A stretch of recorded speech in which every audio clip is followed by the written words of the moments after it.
It's a pleasure to be here. I am indeed Maurice Doyle, and I'm the CEO of Box Whisky. We exist in a really interesting, should be a very interesting category for our consumers. But there is a real cost of being dull.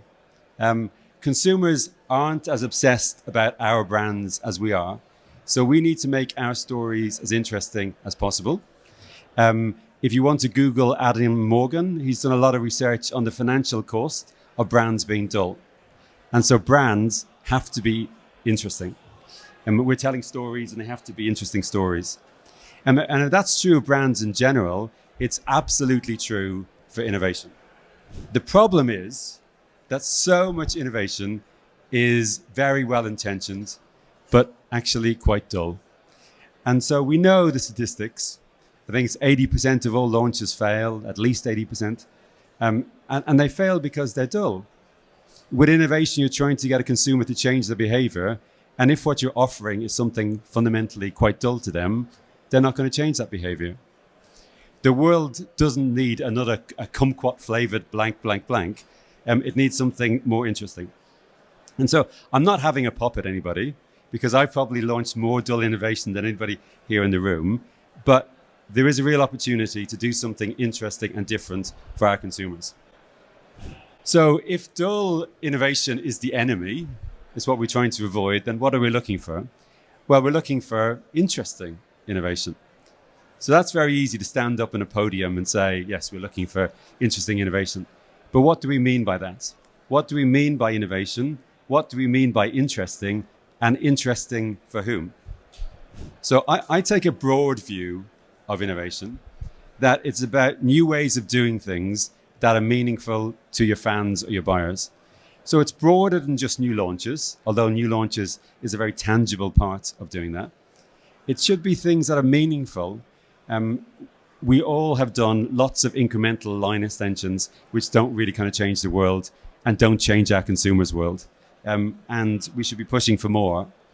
It needs to be things that are interesting, though, and meaningful, not to the CEO or the CFO or the chairman's husband or the chairman's wife, or even to your distributors or your retailers, although they're very, very important stakeholders. It needs to be something which is really interesting and meaningful to your fans and to your buyers.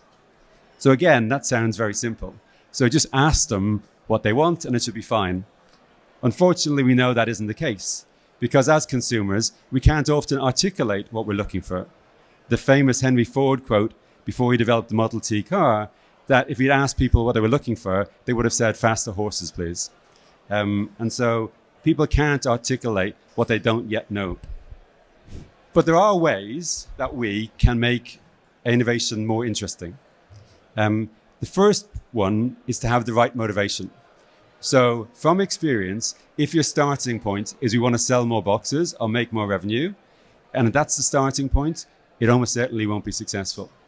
Now, especially in the current climate, we all would like revenue. We all like kind of selling more volume, but that should be the byproduct of doing the right thing. The motivation can't be about the revenue. It has to be about doing something interesting to our target market. Having a culture which really encourages innovation is absolutely key. Now, I've worked for some of the best large spirits companies in the world, and I wouldn't be here without that experience, and I have nothing bad to say about any of them. But it's very, very difficult in a big, big company to do really meaningful, radical innovation because the culture is not designed for that. The culture is designed to support the big brands, and they do that very well. They relentlessly drive out in a more and more efficient way the big brands. Their processes are designed for the big brands. The incentive schemes are designed for the big brands. So that isn't really encouraging a culture of risk-taking. In a big corporate environment, it's easier not to fail, it's easier not to risk than actually to risk something. So that makes true innovation very difficult. So in a small, agile, scrappy company, bless you, it should be easier to have that culture. But that doesn't mean it's a given, because there are many small companies that don't have that culture. And it comes from the top. And what you have to be able to do is encourage failure. Not even calling it failure, calling it learning is a massive change. What happens when people do gain learning? How do you react to that? Do you reward that? Do you encourage that? What are you doing to encourage curiosity? What are you doing to encourage people to dream? So having the right culture is absolutely critical to be able to drive meaningful, relevant innovation. A critical thing also is to involve people. Now, you may have somebody who's in a title, innovation manager or new product development manager. And that's okay. We have one of them too at Compass Box. But it can't be their responsibility alone.